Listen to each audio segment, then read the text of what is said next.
Hello বন্ধুরা, আমি নিঝুম হাজির হয়েছি ভয়ানক একটি মুভি ডোন্ট স্পিক নিয়ে। মনে অনেক সাহস থাকলে এই মুভিটি দেখতে পারো। এক ভয়ানক দানব শহরের সব মানুষকে একে একে মেরে ফেলছে। দানবটি চোখে দেখতে পায় না, কিন্তু শব্দ শুনতে পায়। তাই একটু শব্দ পেলেই দানবটি এসে মানুষকে মেরে রক্ত মাংস চিবিয়ে খায়। এখন কথা হলো, কেউ কি পারবে এই দানবকে শেষ করতে? ভিডিও শুরুর আগে ছোট্ট অনুরোধ, তোমাদের পরিচয় আর কে কোথা থেকে দেখছো তা অবশ্যই কমেন্টে জানাবে।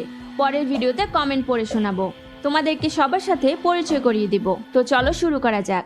মুভির শুরুটা হয় এক মা আর মেয়েকে নিয়ে। ওরা একটা বাড়ির ভেতরে ছিল।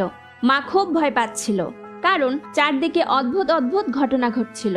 মেয়েটা মাকে বোঝালো, মা কিছু হবে না, আমরা এখানে নিরাপদে আছি। কিন্তু মা কিছুতেই মানতে চায় না। মা বলে, বাইরে যাস না, বাইরে অনেক বিপদ। মেয়েটা মায়ের কথা না শুনে বেরিয়ে যায়।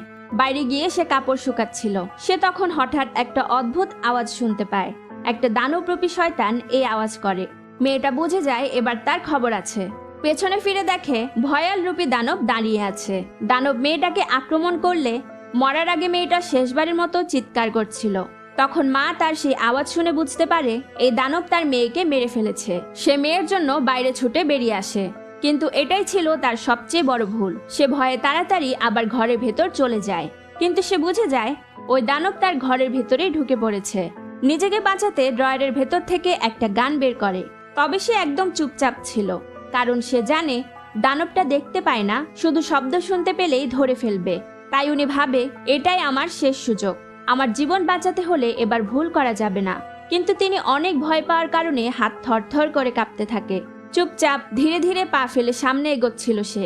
কিন্তু এই তাড়াহুড়োতে হঠাৎ পিস্তলের একটি বুলেট নিচে পড়ে যায়, আর সেই আওয়াজটাই যথেষ্ট ছিল দানবকে আকর্ষণ করার জন্য। তাই দানবটা পেছনে এসে দাঁড়ায় আর এক লাফে তার উপরে হামলা করে তাকেও মেরে ফেলে। এবার দানবের আসল চেহারা দেখা যায়, অদ্ভুত ভয়ঙ্কর, আর মুখ দিয়ে নোংরা তরল পদার্থ বেয়ে পড়ছিল, যা দেখতেই গা গুলিয়ে ওঠে। এর পরের সিনে আমরা দেখি এই মুভির মেইন ক্যারেক্টার রিটা। রিটার মা থাকেন সে ভয়ানক শহরেই, যেখান থেকে কাহিনীর শুরু হয়েছিল, আর দানবটা ওই শহরেই ঘুরে বেড়াচ্ছিল। রিটার মা এই শহরে ঘটে যাওয়া ঘটনাগুলো রিটাকে জানতে দিত না। রিটার মন খারাপ ছিল, কারণ তার বাবা গত 3 দিন ধরে বাড়ি ফেরেননি, এমনকি রিটার সাথে ফোনে কথাও বলেনি। রিটা জানতে চাইলে তার মা শুধু বলে, তোমার বাবা এমনই, মাঝে মধ্যে ফিরতে দেরি হয়, সময় হলে ঠিকই চলে আসবে। কিন্তু রিটার মনে দুশ্চিন্তা দানা বাঁধে। তাই সে ভাবে, আগামীকালই আমি পুরো ফ্যামিলি নিয়ে মায়ের কাছে চলে যাব। রিটাকে তার মা অনেক বোঝায়, না রিটা, এখানে এসো না, এখানে অনেক বিপদ। কিন্তু নাছোড়বান্দা মেয়ে মায়ের কথায় কান দেয় না। পরের দিন সকালে রিটা আর তার ছেলে বেন রেডি হচ্ছিল মায়ের বাড়ি যাবার জন্য। এই সময়ে রিটার হাজবেন্ড অ্যালেন এসে জানতে চায় চার্লি কোথায়। চার্লি হলো রিটার মেয়ে। বেন জানায়, আজকে চার্লি তার বয়ফ্রেন্ড টাইলারের সঙ্গে ঝগড়া করেছে। এত ঝগড়া হলে ওরা ব্রেকআপ করে না কেন?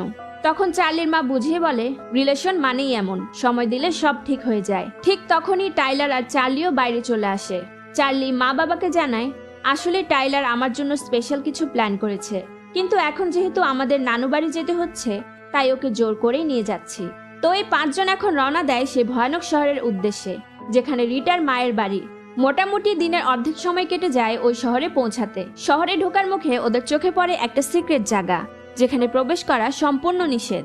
বেন জানতে চায়, এই জায়গার ভিতরে কি হয়, কি আছে এখানে? রিটা বলে, কেউই জানে না এখানে কি ধরনের এক্সপেরিমেন্ট চলে। অ্যালেনও জানায়, আমার ছোটবেলা থেকে এমনটাই দেখে এসেছি, বাইরে শুধু বড় করে লেখা, ভিতরে বিপদ। তারপর ওরা রিটার মায়ের বাড়ির দিকে রওনা হয়। রিটা খুব উত্তেজিত ছিল মায়ের সঙ্গে অনেক বছর পর দেখা হবে ভেবে, কিন্তু বাড়িতে পৌঁছেই সে থমকে যায়।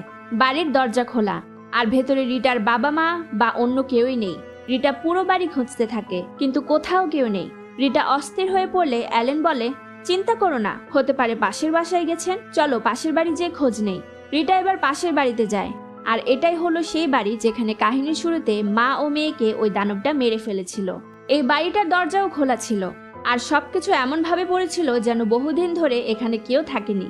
রিটা অনেক ডাকাডাকি করে পুরো বাড়ি খুঁজে ফেললো, কিন্তু কোথাও কেউ নেই। রিটার চিন্তা আরো বেড়ে যায়।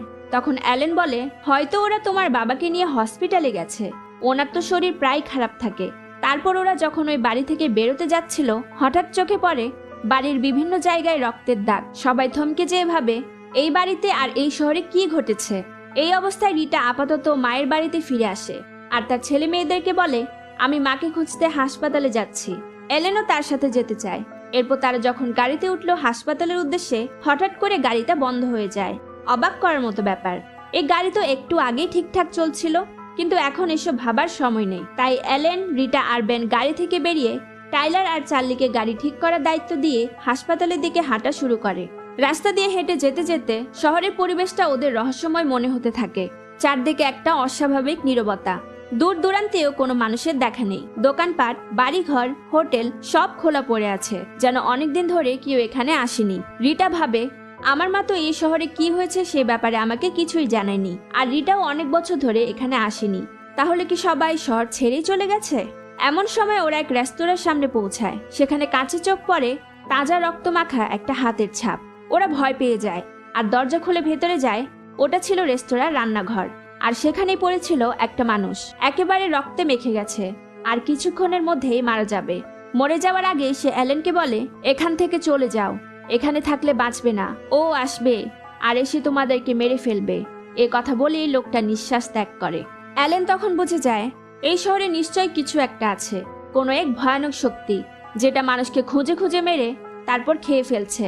আর এখন তারাও সেই ঝুঁকির মধ্যে পড়ে গেছে। এইদিকে টাইলার আর চার্লি এখনো গাড়ি দেখছিল। টাইলার একেবারে হতবাক, গাড়ির সবকিছু ঠিকঠাক, তবুও সেটা বন্ধ হয়ে গেছে কেন? আর চার্লি হয়রান হয়ে বলে, তুমি ট্রাকটা দেখো, আমি একটু ফার্মের দিকটা ঘুরে আসি। এই বলে ও হেঁটে চলে যায় ফার্মের দিকে। চার্লি তখনও জানে না এই ছোট্ট সিদ্ধান্তটাই ওর জীবনের সবচেয়ে ভয়ঙ্কর ভুল হতে চলেছে। ফার্মের দিকে যেতে যেতে ওর মনেও কেমন একটা অদ্ভুত অনুভূতি হচ্ছিল। চারপাশে একটা জনমানব শূন্য দমকা হাওয়া, ফার্মটাও একেবারে ফাঁকা। চার্লি এগিয়ে যাচ্ছিল ধীরে ধীরে। হঠাৎ একটা কাচের বোতল ওর হাত থেকে পড়ে ভেঙে যাওয়ার শব্দ হয়, কিন্তু চার্লি জানতো না এই শব্দটাই ওর মৃত্যুর কারণ হয়ে দাঁড়াবে। দানবটা ওই ফার্মের আশেপাশেই ছিল, তাই বোতল ভাঙার শব্দ তার কানে পৌঁছায়। শব্দ শুনে মনস্টারটি ফার্মের ভিতরে ঢুকে পড়ে। চার্লির কাছাকাছি এসে পড়লে সে ওই দানবটাকে দেখে ফেলে। গা ছমছমে ভয়ঙ্কর সে দানবের চেহারা দেখে ভয়ে দৌড়ে পালিয়ে যায় পাশের একটা ঘরের দিকে।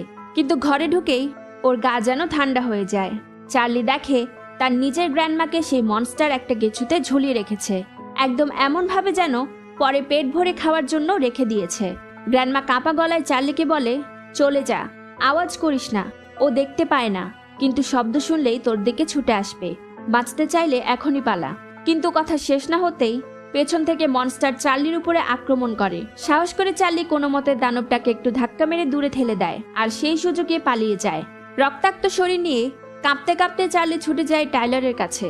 টাইলার ওকে দেখে বলে, কি হয়েছে তোমার, এই অবস্থা কিভাবে হলো? কিন্তু এখন তো টাইলারকে বুঝিয়ে বলারও সময় নেই। চার্লি টাইলারের হাত টেনে ধরে ট্রাকের দিকে দৌড়ে যায়। যখন ওরা ট্রাকে উঠতে যাচ্ছিল, ট্রাকের দরজার আওয়াজ শুনে পেছন থেকে দানবটা এসে পড়ে সোজা টাইলারের উপর ঝাঁপিয়ে পড়ে আর কিছু বুঝে ওঠার আগে টাইলারকে ছিঁড়ে ছিঁড়ে খাওয়া শুরু করে। চার্লি তখন ট্রাকের ভেতরে সবকিছু স্পষ্ট দেখতে পাচ্ছে যে কিভাবে দানবটা বীভৎসভাবে চিবিয়ে টাইলারকে জীবন্ত খেয়ে নিচ্ছে। কিন্তু চার্লির এখানে কিছুই করার থাকে না, ওর সামনেই টাইলারের নিথর দেহ পড়ে থাকে।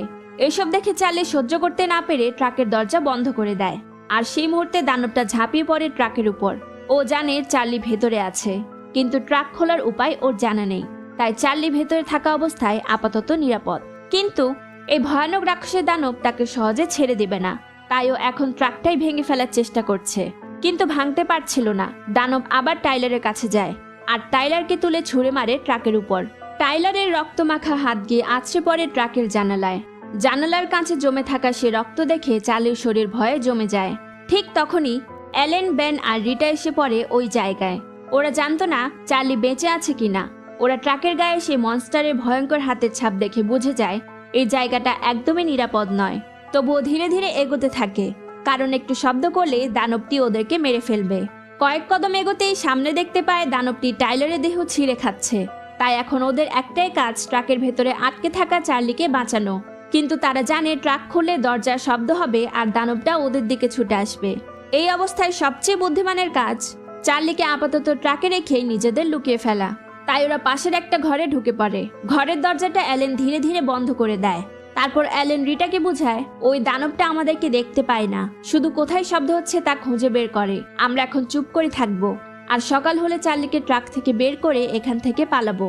এখন এটাই আমাদের একমাত্র প্ল্যান। ট্রাকের ভেতরে বসে থাকা চার্লি জানালার ফাঁক দিয়ে দেখে তার পরিবার ওর জন্য কিরকম চিন্তিত। কিন্তু কি করার, চার্লিও জানে এখন চুপ করে থাকাই ওর বেঁচে থাকার চাবিকাঠি। অনেকক্ষণ চুপচাপ থাকার পর অ্যালেন দেরি সইতে না পেরে মেয়েকে বাঁচানোর জন্য ধীরে ধীরে দরজাটা খুলে বাইরে বের হয়। সে ভেবেছে দানবটা চলে গেছে, তাই ট্রাকের দরজা খুলে দেয়। কিন্তু দরজা খোলায় একটু শব্দ হয়ে যায়। দানবটা আবার ওদের কাছে চলে আসে। এখন শুধু চার্লি না, অ্যালেনের জীবনও বিপদে পড়ে গেছে। অ্যালেন বুঝতে পারে যে একসাথে দুজনে বেঁচে ফেরা সম্ভব নয়, একজনকে মরতেই হবে। তাই মেয়েকে বাঁচাতে সে নিজের জীবন উৎসর্গ করার সিদ্ধান্ত নেয়। অ্যালেন চার্লিকে বলে, যখন আমি চিৎকার করব তুমি পালিয়ে যাবে। আর তারপরে অ্যালেন চিৎকার করে ওঠে। দানব এসে অ্যালেনের উপর আক্রমণ করে। এই সুযোগে চার্লি ঘরের ভিতরে দৌড়ে চলে যায়। ঘরে ঢোকার পর রিটা দ্রুত তার মেয়েকে বিছানায় শুইয়ে দেয়। চার্লি খুবই আহত অবস্থায় ছিল। এদিকে তারা জানতো না অ্যালেন এখনো বেঁচে আছে নাকি মরে গেছে। সেটা চেকও করতে পারছিল না, কারণ বাইরে পরিস্থিতি এতই ভয়ঙ্কর ছিল। বেন খুবই আতঙ্কিত হয়। রিটাকে জিজ্ঞেস করে, মা এসব কি হচ্ছে? রিটা বলে, এটা সম্ভবত সেই সিক্রেট জায়গায় থাকা ল্যাবের মানুষের কাজ, যেটা আমরা শহরে ঢোকার মুখে দেখেছিলাম। তারা কোনো শক্তিশালী অস্ত্র তৈরি করার চেষ্টা করেছিল, কিন্তু তাদের এক্সপেরিমেন্ট ফেল হয়ে এই দানবটা তৈরি হয়ে যায়। তারপর সেই ল্যাবের গবেষকদেরকে নিয়ন্ত্রণ করে। এরা অনেক শক্তিশালী হয়ে পুরো শহরে ছড়িয়ে পড়ে। এদিকে চার্লির অবস্থা খুব খারাপ ছিল। অজ্ঞান হওয়ার আগে সে তার মাকে জানায়, মা ওই দানবটা গ্র্যান্ডমাকে ফার্মের ভিতরে আটকে রেখেছে, সে এখনো বেঁচে আছে। এটা শোনার পর রিটা আর কিছু ভাবতে পারে না। সকালে চুপচাপ এখান থেকে চলে যেতে হবে এটা সে ভুলে যায়। এখন তার মাথায় নতুন এক পরিকল্পনা আসে যে তাকে তার মায়ের জীবন বাঁচাতে হবে। সে বেনকে বলে, তুমি চার্লির কাছে থাকো, আমি আমার মাকে বাঁচিয়ে আনবো। এরপর বেন চার্লির কাছে ছিল, কিন্তু সে দেখলো যে আস্তে আস্তে চার্লির শরীরে ওই দানবের করা ক্ষতবিক্ষত সে আঘাতের মধ্যে থেকে দাঁত বের হতে শুরু করছে। তার মানে চার্লি ওই দানবের দ্বারা সংক্রমিত হয়ে গিয়েছে। এখন চার্লি নিজেও দানবে পরিণত হয়ে যাবে। এদিকে রিটা ফার্মের ভিতরে এসেছে, যেখানে তার মাকে আটকে রাখা হয়েছে। সে চুপচাপ মাকে এখান থেকে বের করে আনার চেষ্টা করছিল, কিন্তু তখনই ওই দানব এখানেও চলে আসে। রিটা জানতো এখন যদি একটুও শব্দ হয় তাহলে সেও মারা যাবে। তাই দানবকে বোকা বানাতে সে পানি ভর্তি একটি বালতিতে নিজেকে লুকায়, যেন দানবটা ভাবে যে এটা পানির শব্দ। কিন্তু পানির শব্দতেও দানবটা আসে রিটাকে মারার জন্য। তখন বেন এসে শব্দ করে দানবকে নিজের দিকে আকৃষ্ট করে। তাই দানবটা বেনকে মারার জন্য এগোতে থাকে। ঠিক তখনই কেউ একজন বেনকে পিছন থেকে টেনে নেয়। এটা আর কেউ না, এ তো অ্যালেন। এখনো কোনো মতে বেঁচে আছে আর বেনকে বাঁচানোর জন্য এখানে এসেছে। অ্যালেন বেনকে এখান থেকে পালিয়ে যেতে বলছে। এবার সে তার ছেলেকেও বাঁচাতে আত্মত্যাগের সিদ্ধান্ত নেয়। তো বেনকে বাঁচাতে অ্যালেন আবারও শব্দ করে দানবকে নিজের দিকে আকর্ষণ করে। কিন্তু এবার দানবটি অ্যালেনকে এত পরিমাণে জখম করে যে তার জীবন প্রায় শেষ হয়ে যায়। স্বামীর এমন অবস্থা দেখে রিটা প্রচন্ড ভেঙে পড়ে, কারণ স্বামী তো মারা যাচ্ছে, আবার তার মাকেও ওই দানবটা খুব শীঘ্রই মেরে ফেলবে। তাই এখন একমাত্র লক্ষ্য হলো তার ছেলে বেনের জীবন বাঁচানো। সে বেনকে বাঁচাতে আগে এখান থেকে পালিয়ে যায় এবং জোরে চিৎকার করে যাতে দানবটাও বেনের থেকে দূরে সরে রিটার দিকে আগায়। রিটা চিৎকার করতে করতে সে ট্রাকে উঠে দরজা বন্ধ করে দেয় যাতে বেন বাইরে নিরাপদ থাকে। দানবটাও রিটার শব্দ ফলো করে সে ট্রাকের ভিতরে ঢুকে পড়েছিল আর রিটাকে আক্রমণ করে। এদিকে বেন বুঝতে পারে না সে কি করবে। শেষবারের মতো সে তার বাবা অ্যালেনের কাছে যায়। তার বাবা এখনো কিছুটা বেঁচে আছেন। অ্যালেন জীবনের শেষ মুহূর্তে বেনকে বলে, তুমি এখান থেকে চলে যাও, তোমার জীবন বাঁচানোই এখন সবচেয়ে প্রয়োজন। আমরা মারা যাব, তবে আমাদের মনে রেখো। বেনের জন্য এটা ছিল একটি ভয়াবহ হৃদয় বিদারক মুহূর্ত, কারণ মাত্র একদিনে তার সারা জীবনের সবকিছু এলোমেলো হয়ে গেল। সে তার মা, বাবা, বোন সবই হারিয়েছে। অ্যালেন মারা যাওয়ার পর বেন গ্র্যান্ডমার বাড়ি চলে যায়, যেখানে সে চার্লিকে একা রেখে গিয়েছিল। এসে দেখে যে চার্লি নিজেই নিজেকে শেষ করে দিয়েছে, কারণ চার্লি জানতো যদি সে মরে না যায় তবে সে ওরকম দানবে পরিণত হয়ে যাবে। বোনের এমন মৃত্যুর পর বেনের মনে আরো দুঃখ ও ক্ষোভ জমে ওঠে। সে তার গ্র্যান্ডমার বাড়ি থেকে তাদের পিস্তলটা সাথে নেয়। নিজ জীবনের পরোয়া না করে তার পরিবারের সাথে হওয়া নির্মমতার প্রতিশোধ নিতে দানবটাকে মারতে যায়। সে জানতো যে দানবটা ট্রাকের ভিতরেই রয়েছে এবং ট্রাকের দরজা খুললে দানবটি তার সামনে চলে আসবে। সে এটা জানতো না যে পিস্তলের গুলি দিয়ে দানব মারা যাবে কিনা, তবে সে বুঝতে পারছিল যে তার মনের প্রতিশোধের আগুন কিছুটা কমবে। তাই ট্রাকের দরজা খুলে দেয়। কিন্তু তার সৌভাগ্য ছিল যে আর্মির লোকজন এখানে এসে গেছে দানবটিকে ধরতে। কিন্তু এত দেরি হয়ে গিয়েছিল যে দানবটি তাদের আসার আগেই পুরো শহরের মানুষকে মেরে খেয়েছে। আর্মির এক সদস্য বেনকে সেখান থেকে সরিয়ে নেয়। তার অবস্থা পাগলের মতো ছিল, কিছুই বুঝতে পারছে না। তখন সে নিজের হাতের দিকে তাকালে দেখে তার হাত থেকেও দাঁত বের হচ্ছিল। এর মানে সেও চার্লির মতো সংক্রমিত হয়ে গেছে এবং কিছু সময়ের মধ্যে এক নতুন দানবে পরিণত হবে।